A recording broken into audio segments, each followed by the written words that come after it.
And now, AM 650 presents your source for leading-edge news and information on today's hottest products and services. This is Experts on Call on AM 650. Welcome to Key Pacific's Talk About Strata. I'm Tony Gioventi, your host. This evening we have in our studio Albert Atfield from CanStar Restorations and Gordon Lee from CMW Insurance joining us.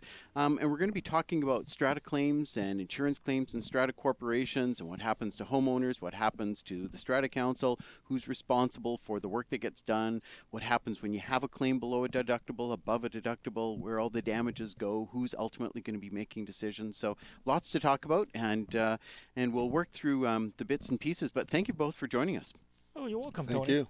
you. So if you live in a strata, anybody who lives in a duplex, you live in 25 units, you live in 600 units, we're in a situation where probably the biggest investment on your annual budget outside of utilities is probably your insurance policy. So your annual budget has this huge insurance policy that's attached to it, and it's expensive. No one disputes that, but it also covers an incredibly large asset. It covers all of your general liabilities, and it covers what the Strata Corporation has an obligation to maintain essentially and repair under the Act. And then, of course, all the lists of the components that the strata has to insure.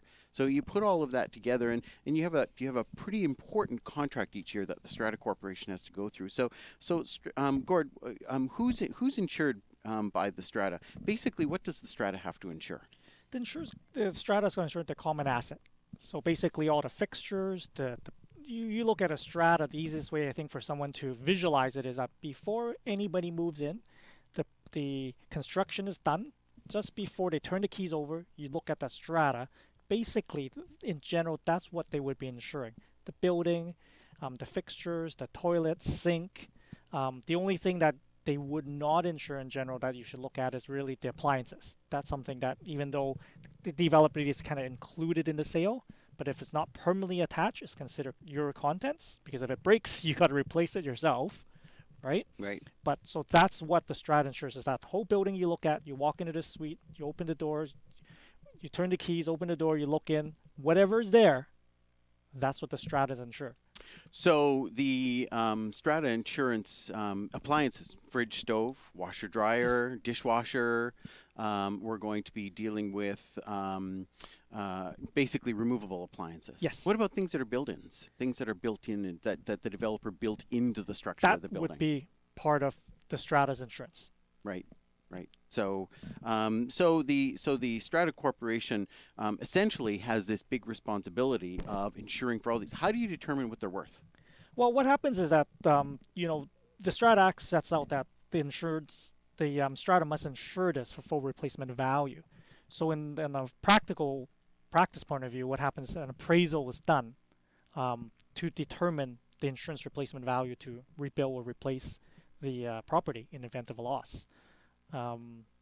So going back to actually, I should expand a little bit on this common property asset. When you walk into a strata unit, we do see that most strata, so they have upgrades that developer allows. So those upgrades under the Strata Act, if it's done by the developer, it's considered part of the common asset. If you do the upgrade after the fact, then that's your own responsibility. So that's quite important. So that gets into a quirky discussion around assets and fixtures, though. When you deal with the Strata Corporation insurance policy, so I go into a brand new building, and the developer says I can have upgrades for the following things. The developer, as part of the deal, will give me hardwood floors, and they'll give me some custom fixtures and appliances and things. Are those upgrades included in the insurance policy for the strata, or are they in the insurance policy for the homeowner? Included in the stratas, because it's originally and provided by the owner-developer. Owner-developer. That's set in the Strata Act specifically, only if it's provided originally by the developer. So it kind of means that the appraisal part is going to be a bit more complicated in a new building if 50% of the units have upgrades to hardwood floors and 50% don't. Yes, absolutely. So it's a little bit more complicated than just saying this is what it costs to replace this building today.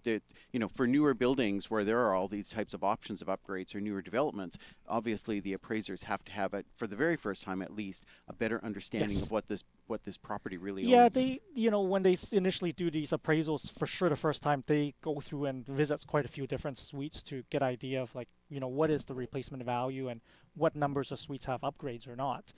That's why it's interesting that sometimes we have clients go, well, geez, why would we have to pay for the appraisal?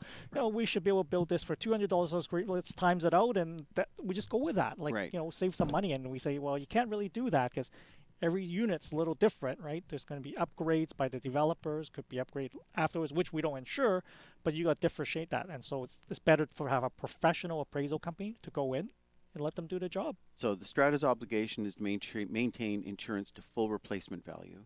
They come to you, the broker. You, the broker, then advise them they need an appraisal to establish what the full replacement value is, so you can accurately set that value. What happens if that value isn't accurately set? Well, we've never had that happen. I'm not too sure why it wouldn't be. Right. Well, if they didn't get an appraisal, right? What if they're underinsured? Well, then in the event of a loss, two things could happen. If it's a total loss, they're going to get up to the limit of the policy, Right. which means the strata is going to be short. In a partial loss, there is something, usually most policies are set in a 90% co-insurance penalty. So what that really means is that if they should have insured a building, say for 10 million, Right. or the value of the replacement is 10 million, 90% co-insurance means that minimum they need to insure for 9 million. Right. And anything below that, that payout will be proportionally reduced by the underinsured percentage. So if they insured it for $6 million, they're not going to get. Right. They're not going to get 9 million in value back or 10 million in value back. So first lesson to learn out of this show is it's important that Strata Corporation has routine appraisals and that the appraisals are upgraded to adjust for inflation on a regular basis. Yeah. Right. Annually. Right. Annually. Very interesting. So the other side, so we talk about all the building components, everything that Strata has to insure. What are the other kind of issues that a Strata carries insurance for?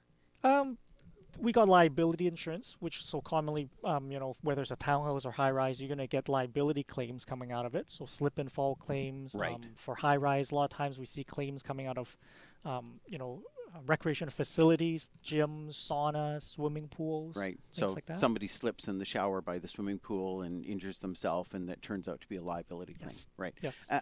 Their values, I think the Act says minimum $2 million with respects to liability insurance. But what's a recommended amount for a Strata Corporation? I rarely, Tony, see a $2 million limit. Maybe for a duplex or something like that, but most stratas we see is minimum $5 million. A strata that's a little bit bigger these days, commonly 10 million is not unusual. And it's the cost is minimal. We're talking about a few $100s extra to upgrade it. Right. So I think most strata see the value of that and getting adequate limits. Well, and you're in a 300-unit Strata Corporation with a work facility and recreation facilities and meeting rooms and swimming pools and commercial residential mix, and you have all people coming and going from the property constantly. It's obviously in their interest to insure to the best ability that they can. Yeah, they got to protect themselves, and so that's what they're doing. And if you look at it from the cost perspective, I guess you get a building that's like with 300 units and you divide it out. That might cost 10 cents more per unit or something like that to get the extra 5 million. So it's well worth the money. Right. No, it's a good point. And what about now we have Strata Council members? So we have Strata Council members and property managers. They're doing activities. They're making decisions. They disclose information. They're managing the property. What about their responsibilities, or what kind of coverage do we have for them as well? So for the directors and officers or the council members, they were covered under a policy called Directors and Officers Liability, and that's for financial loss of results from decisions they make. Right. And an error occurs in that decision. And then the property manager is also usually covered by a property manager errors and omissions, where if they make a decision or under the instruction of the Strata Council, there's a financial loss. So I could think of a scenario where a buyer comes in, they're looking for information from the strata, they want to know about what's coming next on the future liabilities, they get documents from the strata, the buyer buys, and then it's discovered that there's a significant issue that wasn't disclosed to the buyer. The buyer may have some financial losses and may turn around and sue the strata corporation. So that would be one of the reasons probably for errors and omissions insurance. Correct. Something like that, yeah. Yes. So something where we're dealing with transactions. The other thing we have, of course, is we have a lot of strata corporations now, especially in the metropolitan areas where we have mixed commercial residential, or we have airspace parcel agreements between properties, and we have these very complicated systems now. What about insurance differences for them? Should they be looking at additional insurance and additional coverages? Well, I think what happens is that what we're seeing is that if it's an airspace parcel, it's actually quite important that they have quite adequate limit of liability, because when we get water damage claims coming from one unit to another, which actually end up to be an airspace parcel, or we get situations where there's lawsuits in between because we got parking arrangement issues, right? Right. So those things are something that's, I guess, beyond the average strata that they would see if they weren't involved in, where there's airspace parcel or with commercial units. Yes. Okay. So strata corporation, we have Fraser Valley, the Okanagan Valley, where we have locations around the province where people are on floodplains, they're on river deltas, Richmond. One of the benefits that stratas have, we've discovered, is overland flood insurance, which doesn't necessarily apply in all regions, but it's a significant benefit as opposed to non-strata titled property. Yeah, that's quite interesting, Tony. I mean, the non-strata title, actually, flood coverage, for example, Yes. is not available. Right. People could say, doesn't matter how much it costs, I want to buy it. How much is it going to be? And it's just not available, where strata is insured generally under a commercial policy. Right. And under commercial part of insurance, flood coverage is available. Right. And so that's a huge benefit. In the event, a flood does occur, they pay a deductible, they got coverage. The homeowner next door, no coverage. No coverage. And we've seen that with things like the Alberta floods, the floods in Ontario. We've seen the perspective on the difference between the strata and the non-strata titled, because strata titled properties are deemed to be a type of commercial property, aren't they? Yes. Yes. So for the policy, that's where they get the coverage from. So there's some excellent benefits in that. Yeah, there's some benefits that, I have to say that it's not available for other people, which they kind of say, can I change my policy to commercial policy to get around that? And, that makes it a little bit more complex if they do that. I'm speaking with Gordon Lee and Albert Atfield from CanStar Restorations, and Gordon's from CMW Insurance. And Gordon, the strata, every year when they buy their insurance, what should they be looking for? What should they be reviewing? They may or may not have a property manager, but I've seen the value of stratas working with brokers every year, so the brokers can help them through the evolution of the insurance transition. But what are some of the things they should be looking at?